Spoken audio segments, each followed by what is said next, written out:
GM 同 Sophie 呢對 CP 好受客戶歡迎，嚟緊 Sophie 仲有幸遠赴歐洲工作。我最期待嘅係下個月有一個司儀喺意大利做啊！哇，係啊，可以乘機去旅行啊！係，其他節日我而家最想去邊個地方旅行？簡單啊呢個，我都識答。係咩？日本，跟住兩都錯。咁 Sophie 話想去日本旅行嘛？你肯定想陪 Sophie 啊？仲有一個。咁我就真係唔知。我俾個提示大家喺歐洲嘅法國 Greece 係喎，都想。意大利。係，我需要意大利。喂，我都係喎。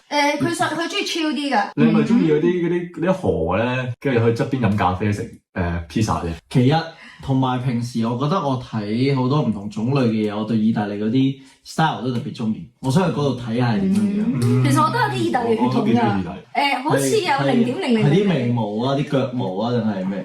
係啊，腳板底啊，好多人話我腳踭有啲意大利人嘅感覺。係有啲 pizza 味啊。係，其他節日都緊要嘅，但係啦，意大利真係好特別咯，呢個體驗，即係第一次公幹去到咁遠。GM 會唔會去做下助手咁樣？